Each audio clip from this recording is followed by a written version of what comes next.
Ya, di bagian sebelumnya ya, kita udah belajar ya tentang apa itu definisi algoritma. Ya, algoritma itu adalah satu langkah-langkah ya, langkah-langkah yang jelas, yang tidak ambigu, yang digunakan untuk menyelesaikan satu permasalahan komputasi.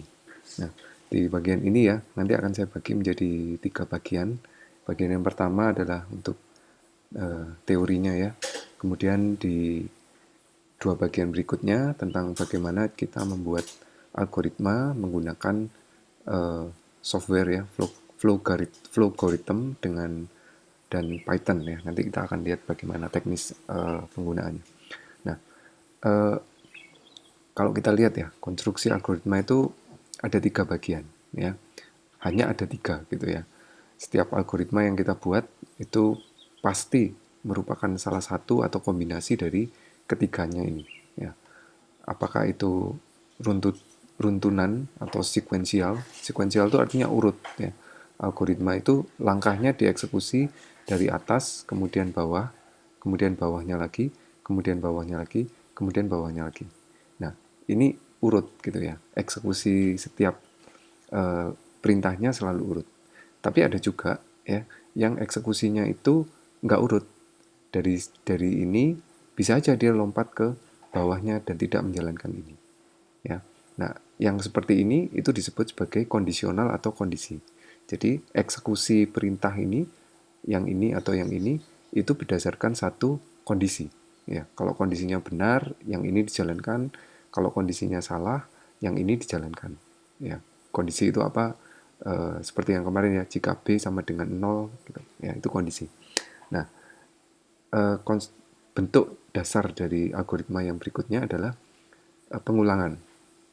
Ya, pengulangan tuh langkahnya dijalankan lebih dari sekali gitu ya. Kalau ini kita lihat ini pasti jalankan sekali, dijalankan sekali, dijalankan sekali, dijalankan sekali, dijalankan sekali gitu. Nah, pada pengulangan ya dijalankan sekali, sekali, sekali, sekali, terus ngulang lagi. Berarti ini sudah dijalankan untuk yang kedua kalinya, kedua kalinya, kedua kalinya, kedua kalinya, ngulang lagi. Nah, ini adalah tiga jenis konstruksi dari satu algoritma ya. Kita lihat ya, contoh yang kemarin adalah algoritma Euclidean ya. Ini adalah algoritma Euclidean ya. Euclidean untuk mencari FPB ya. FPB dari A dan B. Nah, kita lihat ya. Yang pertama itu jika B sama dengan 0, maka ya. Nah, ini disebut sebagai kondisional ya. Jadi di bagian ini ya, di bagian langkah 1 itu adalah kondisional ya. Kondisional itu apa artinya? Ini bisa dijalankan, bisa juga enggak. Yang ini bisa dijalankan, bisa juga enggak. Ya, tergantung apa? Tergantung ini. Nah, ini apa? Ini adalah kondisi. Ya, kondisi. Ya, kapan ini dijalankan? Ya, kalau B-nya sudah sama dengan 0. Ini nggak akan dijalankan kalau B-nya nggak sama dengan 0. Kalau B-nya nggak sama dengan 0, yang dijalankan yang ini. Gitu. Ya, saya beri warna hijau karena ini menunjukkan kondisional ya. Kemudian yang langkah 2 dan langkah 3 ini adalah sekuensial ya, sekuensial. Saya bersihkan dulu. Sekuensial ya, artinya apa? Artinya dia akan menjalankan langkah kedua dilanjutkan dengan langkah ketiga. Jadi urutannya udah pasti. Setelah langkah 2, langkah 3 dan hanya satu kali dijalankan gitu. Ya. Karena ini adalah sekuensial. Nah, di langkah yang keempat itu diminta untuk mengulang lagi ke langkah 1. Nah, yang ini disebut sebagai pengulangan. Yang diulang apa? Yang diulang adalah 1, 2, 3 dan seterusnya. Gitu. Ya. Nah, sekarang notasinya bagaimana gitu. Nah, algoritma itu perlu dinotasikan ya, perlu dituliskan. Supaya apa? Supaya bisa dipahami. Ya, kalau cuman sekedar di pikiran kita ya, itu orang lain nggak paham gitu. Ya, sehingga perlu dituliskan. Ya, Eh, cara penulisannya itu ada tiga macam ya. Yang pertama adalah menggunakan notasi atau cara penulisan deskriptif. Yang kedua ya, cara penulisan, flowchart, dan yang ketiga adalah notasi dengan menggunakan pseudocode. Ya, notasi deskriptif ini enak ya. Kita bisa bisa suka-suka kita gitu ya nulisnya ya. Ini nulisnya suka-suka saya ya. Jika B sama dengan 0 gitu. Ya, maka A adalah jawabnya. Langkahnya udah pasti, tapi bahasa atau cara penulisannya itu suka-suka dari yang nulis. Ya. Kalau kalian saya minta untuk menuliskan ulang algoritma ini, kemungkinan kalian akan punya bahasa yang berbeda juga gitu. Ya. Misalnya satu, kalau B sama dengan 0, maka A eh, maka jawabnya adalah A. Algoritma berhenti. Tetapi jika B tidak sama dengan 0, maka dilanjutkan ke langkah 2. Nah, itu jawaban yang seperti itu nggak salah juga gitu. Ya. Tapi itu eh, sesuai dengan deskripsi atau cara persepsi kalian menuliskan algoritmanya. Ya.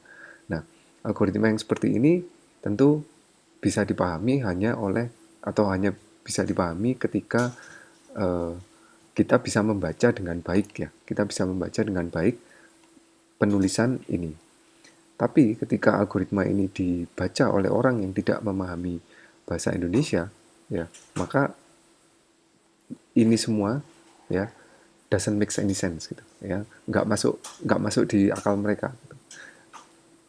Jika dan seterusnya ini nggak bisa mereka pahami ya. Kenapa? Karena bukan bahasa mereka ya, sehingga kita perlu membuat ya satu algoritma yang bisa dipahami secara universal ya.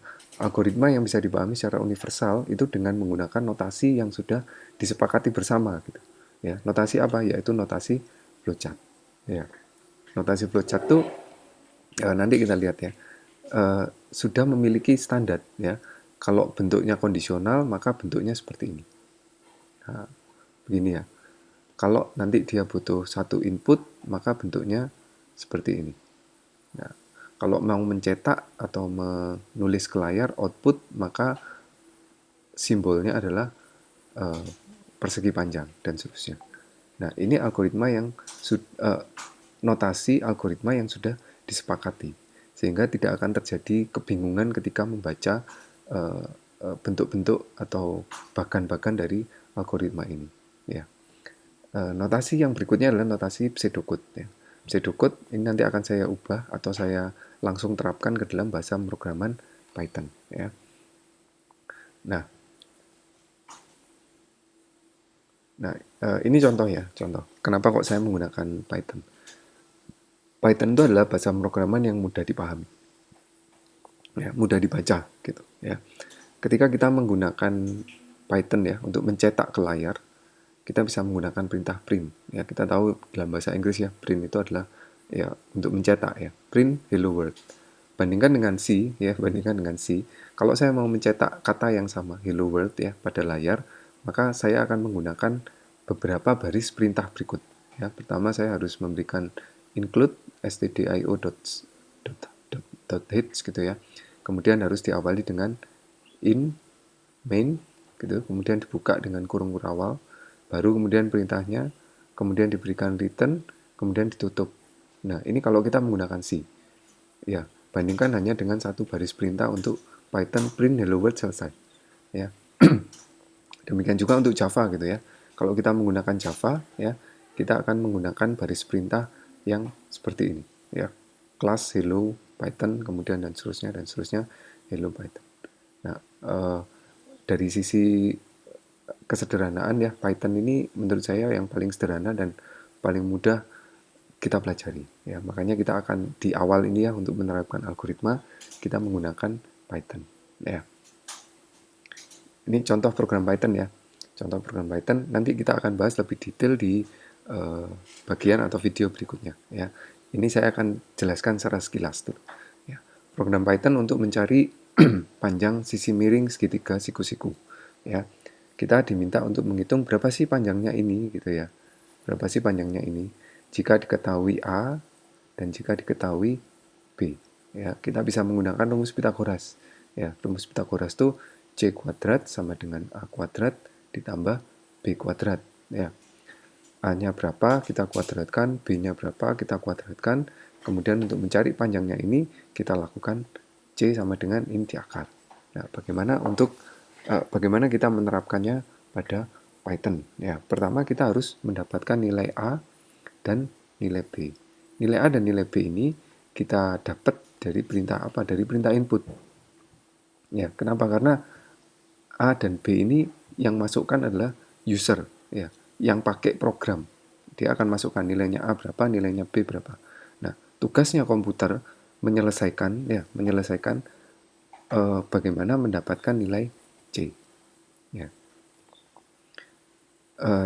C ya diberikan rumus sama dengan A kali A, ya A kuadrat ya, A kali A ditambah B kali B, ya kemudian dikurung, kemudian dipangkatkan setengah. Ini pangkat itu kalau dalam Python bentuknya seperti ini ya, kali-kali ya, pangkat setengah. Nah, setelah dihitung selesai, berikutnya dicetak. Ya, sisi miring, titik 2, C. Ya. Itu cara untuk atau bagaimana menuliskan program dalam Python. Ya. Kemudian kita lihat berikutnya bagaimana mengkonversi suhu dari Celsius ke Fahrenheit. Ya. Bagaimana konversinya ya? Nah, kalau kita mau membuat program ya, kita perlu tahu dulu ya, yang jadi input itu apa? Ya, yang jadi input apa? Kemudian rumusnya bagaimana? Nah, baru kemudian kita bisa mencetak hasil akhirnya ke layar. Nah, kira-kira kalau dalam kasus ini yang jadi input apa? Ya, kita diminta untuk konversi suhu dari apa? Dari Celsius ya, dari Celsius ke Fahrenheit ya. Yang diminta keluarannya adalah Fahrenheit-nya gitu ya. Jadi kita perlu yang dikonversi apanya atau yang jadi inputnya apa? Ya suhu Celsiusnya yang jadi input. Jadi nanti kita perlu menuliskan ya C ya. C itu apa? C itu nanti yang akan mewakili dari uh, suhu Celsius ya. Masukkan ya, masukkan suhu Celsius ya. Nah, begini. Nah, kalau sudah C dimasukkan ya, berikutnya ini sekuensial ya. Sekuensial ya, dari sini ke sini ke sini ya. Langkahnya dijalankan satu-satu semua ya. Nah, ini juga sekuensial. Maka rumusnya F ya, Fahrenheit ya sama dengan ya. Bagaimana mengkonversi dari dari Celsius ini ke Fahrenheit ya. Maka rumusnya ini kita bisa gunakan ya C ya dikurangi atau ditambah ya, dikurangi ya. Ditambah 32 ya, tambah 32 dikali dengan 9/5. Begitu.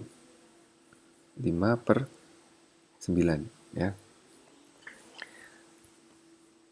Kalau 0 derajat Celcius itu 100 derajat. Kalau 212 derajat. Kalau 0 derajat Celcius itu 32 ya. Kalau 212 derajat Fahrenheit 100 derajat Celcius itu 212 Fahrenheit ya. Rumusnya ini dikurangi ya C-nya ya. C dikurangi 32 ya. C dikurangi 32 C dikurangi 32 ya, 212 dikurangi 32 180 dikali 5/9 ya. Nah, ini penulisan seperti ini nggak bisa gitu ya di Python ya. Kita nggak bisa menggunakan cara penulisan seperti ini. Ya, cara penulisannya gimana? Cara penulisannya adalah ya F ya sama dengan C dikurangi 32 ya dikali 5 dibagi 9. Nah, cara penulisannya begini ya. Baru kalau sudah baru di print ya, di print misalnya Fahrenheit sama dengan F ya. Ini ya. Nah, ini contoh ya, contoh untuk pemrograman Python ya. Kita akan lihat detailnya nanti di video berikutnya. Nah, kita sekarang masuk ke jenis data. Ya, ini teorinya ya. Nanti di video berikutnya saya akan jelaskan lebih detail tentang bagaimana cara coding di Python ya, dan penulisan flowchartnya ya. Jenis data ya. Variabel bisa memiliki jenis data yang berbeda-beda. Variabel itu apa ya? Variabel itu yang kita pakai untuk menuliskan atau yang kita pakai untuk menyimpan satu angka. Ya, ini contoh variabel A ya. Ini contoh variabel B gitu ya. Ini contoh variabel C begitu. Nah, kita pakai untuk menyimpan satu angka atau satu bilangan. Ya, itu variabel. Nah, variabel itu jenisnya beda-beda ya. Tidak semua variabel punya jenis yang sama ya. Contoh ya, contoh ada variabel yang berjenis integer ya. Ada variabel yang jenisnya integer. Integer itu apa? Integer itu bilangan bulat. Jadi kalau variabel A ya, itu jenisnya bilangan bulat, maka A ini hanya bisa menampung angka yang bilangannya bulat. Bilangannya bulat itu apa? Tidak ada desimalnya. Ya, misalnya 4, tidak ada desimalnya. Misalnya min 10, tidak ada desimalnya. Ya, misalnya min 3750, tidak ada desimalnya. Ya. Variabel A ini merupakan variabel bilangan bulat. Ya. Nah, bagaimana kalau misalnya kita membutuhkan satu angka di mana angkanya bisa punya bilangan desimal, ya kita pakai variabel yang jenisnya float. Ya. Misalnya saya tulis B, ya. B tipenya float, kita bisa menggunakan misalnya B sama dengan 4,3, 4,3 ya, dalam bahasa Indonesia, 3. Ya. Atau B sama dengan ya 10 atau 1000 gitu ya, 511 gitu misalnya. Ya. Nah, ini variabel yang bisa menampung bilangan pecahan ya, ini titik ya. Nah, jenis variabel berikutnya adalah jenis variabel string. Jenis variabel string itu apa? Jenis variabel string adalah variabel yang bisa menampung satu teks ya. Misalnya saya tulis C ya. C sama dengan, nah, menampung teks. Kalau menampung teks itu diberi tanda petik ya. Misalnya menampung teks nama saya ya, Windra.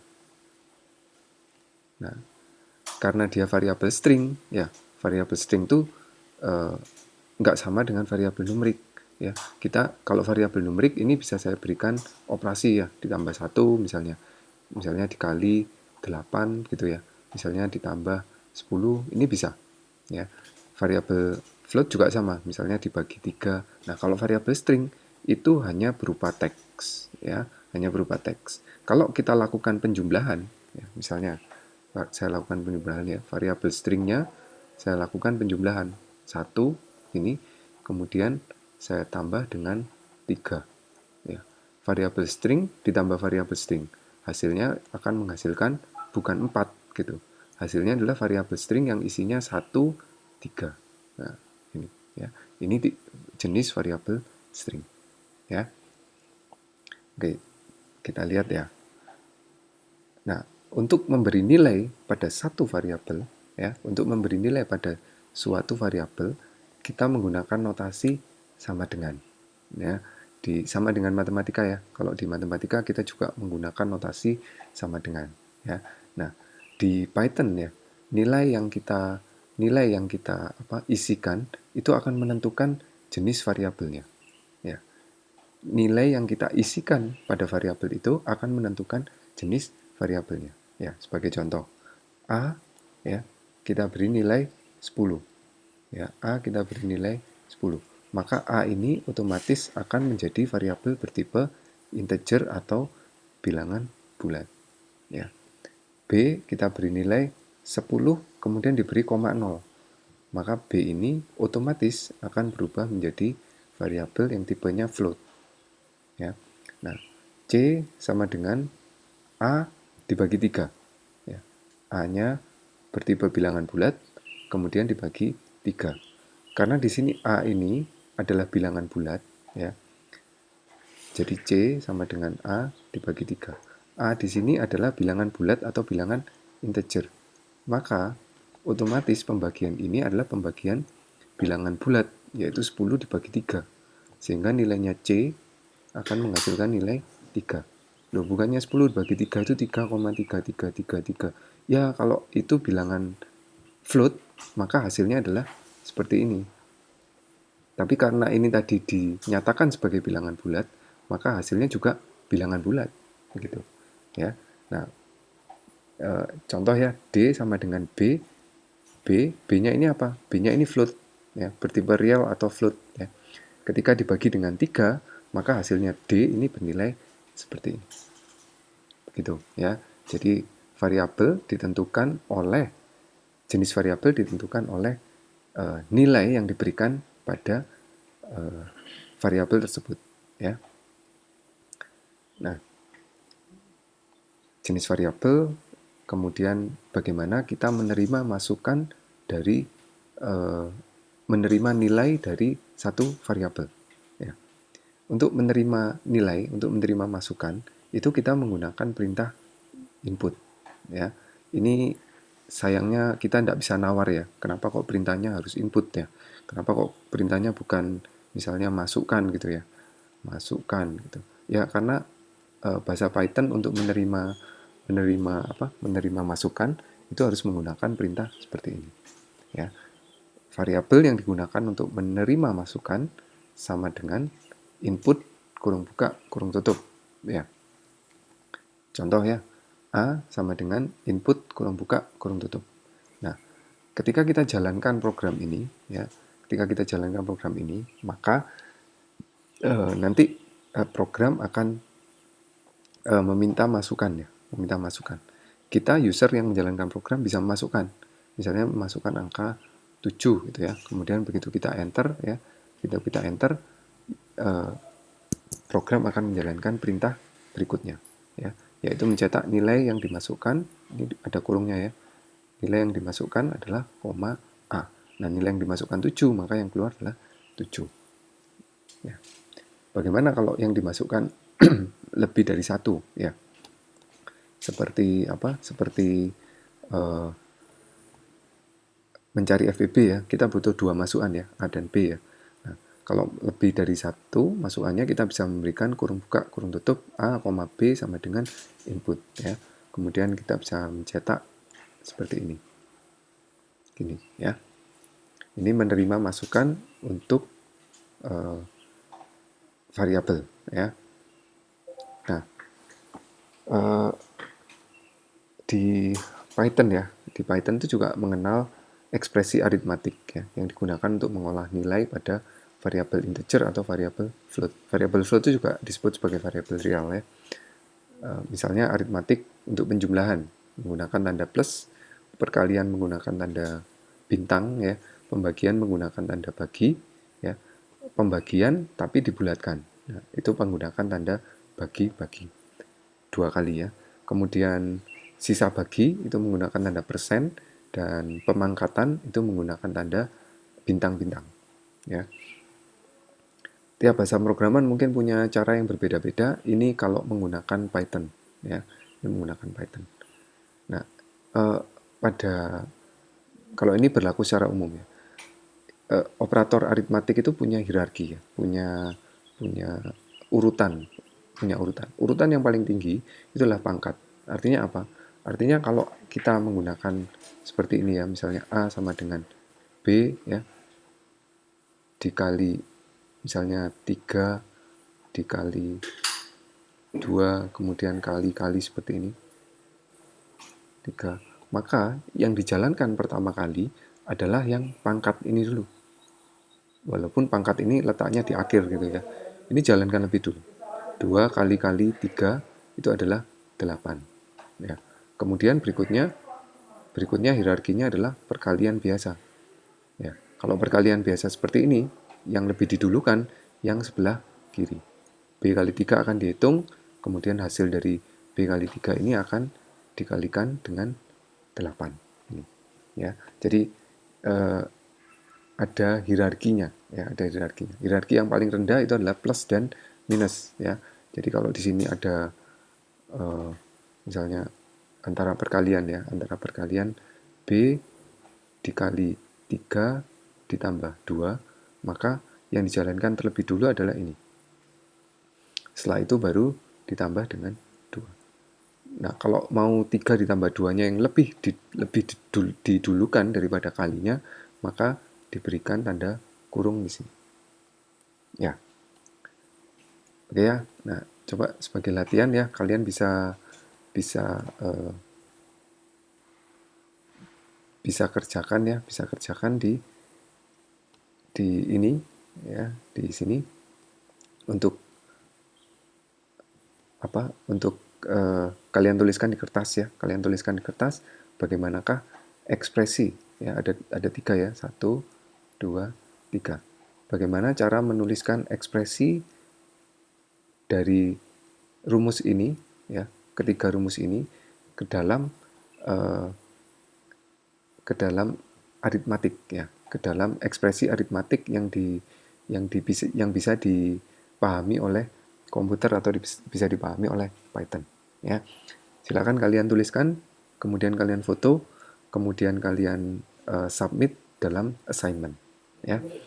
Kita akan lihat di bagian berikutnya menuliskan keluaran ya, bagaimana kita menuliskan keluaran pada Python. Kita tadi sudah bisa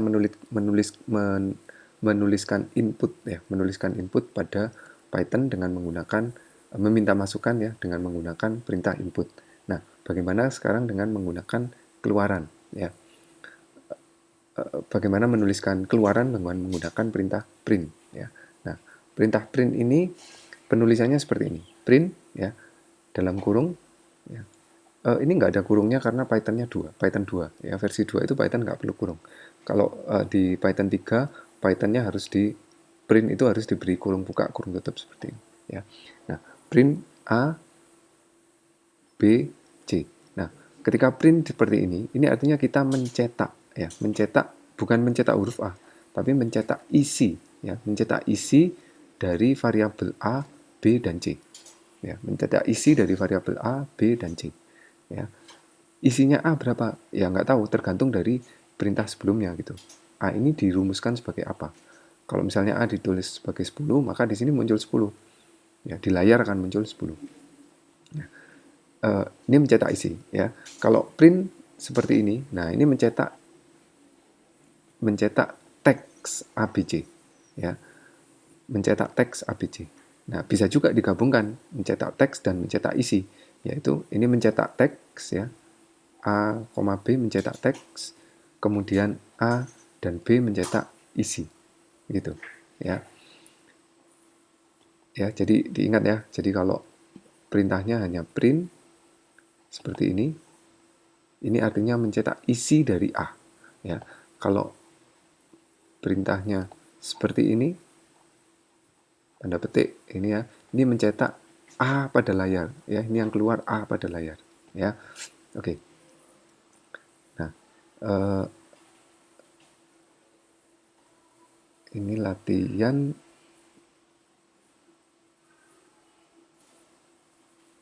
ya, latihan ya, latihan. Kita latihan secara kita latihan di layar dulu ya. Kita nggak pakai Python-nya dulu ya. Nanti kita pakai Python-nya. Oke. Apa keluaran dari program ini begitu. Ya, apa keluaran dari program ini jika kita berikan nilai A3 dan nilai B 5 ya. Kita lihat ya, kita telusuri ya, ini program sekuensial ya, urutan dari atas ke bawah ya. 1. Minta masukan A dan B ya. A-nya diisi 3, ini A-nya jadi 3 dan B-nya jadi 5 ya. Terus turun ke sini ya. Di sini ada perintah C itu diberikan nilai sama dengan A. Lah, C-nya berapa? A-nya berapa? A-nya 3. Berarti C-nya nilainya 3 ya. Berikutnya A sama dengan B. Nilainya A ya, nilainya A tadi 3. Sekarang dibuat sama dengan B. Nilainya B berapa? 5. Di sini 5 ya. Berikutnya B sama dengan C. Nilainya B dibuat sama dengan C. C-nya berapa? Nilainya B tadi 5, dibuat sama dengan C, B-nya sekarang jadi 3. Kemudian disuruh mencetak nilai A dan B. A-nya 3 dan B-nya A-nya 5 ya. A-nya 5 dan B-nya 3. Nah, ini sebenarnya untuk apa sih gitu? Program ini digunakan untuk menukar nilainya A dan menukar nilai A dengan B dan B dengan A. Ya, menukar. Jadi setelah program ini dijalankan, maka nilainya A akan berubah menjadi nilai B dan nilai B berubah menjadi nilai A. Nah, pertanyaannya kenapa kok harus repot-repot seperti ini? Kenapa kok nggak dibuat? Ya kalau mau menukar ya tinggal A sama dengan B dan B sama dengan A, selesai. Oh, nggak selesai seperti itu ya. Kalau kita menggunakan perintah ini, kita lihat ya, kita telusuri. Kalau misalnya A sama dengan 3 dan nilai B sama dengan 5, apa yang terjadi? Nilai A kita buat sebagai B. Maka nilai A-nya sekarang jadi 5. Betul, nilai A-nya sekarang berubah jadi 5. Tapi di sini B sama dengan A, maka nilainya B ya dibuat sama dengan A. Dan nilainya A, B sama-sama menjadi 5. Karena apa? Karena A-nya 5. Loh, bukannya A-nya 3. A-nya 3 sudah berubah, diubah karena perintah ini. Nilainya A sama dengan sudah menjadi 5. Ya, ini ibaratnya begini. Kita punya dua buah cairan ya. Misalnya ini air putih, kemudian ini adalah kopi gitu ya. Ini gelas A, ini gelas B. Nah, kopinya saya arsir ya. Nah, kita nggak bisa. Bagaimana cara kita menukar supaya gelas A-nya jadi kopi dan gelas B-nya jadi air putih? Ya, kita nggak bisa langsung masukkan A-nya di B-nya di A dan A-nya di B gitu ya. Kita butuh gelas bantuan. Gelas bantuan ini kita sebut sebagai gelas C. Nah, gelas A ini harus kita tukar dulu. Harus kita masukkan dulu ke C sampai kosong ya. Sampai C ini sampai A ini benar-benar kosong dan bisa diisi oleh gelas B. Nah, ketika gelas A sudah kosong, baru kopinya kita masukkan ke B. Sehingga nilainya A sekarang adalah kopi gitu ya. Nah, karena gelas B-nya sudah kosong, kita bisa tuang ya. Kita bisa tuang gelas C ini ke dalam gelas B. Sehingga sekarang isinya A kopi dan isinya B air putih. Nah, ya. Jadi ini adalah cara untuk melakukan penukaran bilangan. Ya, penukaran dua buah isi dari dua buah variabel ya. Nanti kalau kalian telusuri jika A 10 dan B sama dengan 4, apa hasilnya? Hasilnya tetap nanti B akan berubah jadi 4 dan A berubah jadi 10 gitu ya. Nah, ini latihan nanti juga perlu kalian kerjakan ya. Perlu kalian kerjakan. Dibaca 3 buah bilangan X, Y, Z. Kalian tuliskan dalam program Python untuk mempertukarkan 3 bilangan tersebut ya. Nilai X menjadi nilai Y menjadi nilai Z, dan nilai Z menjadi nilai X. Cetak ke layar nilai X, Y, dan Z. Kalian buat latihan ini secara mandiri ya.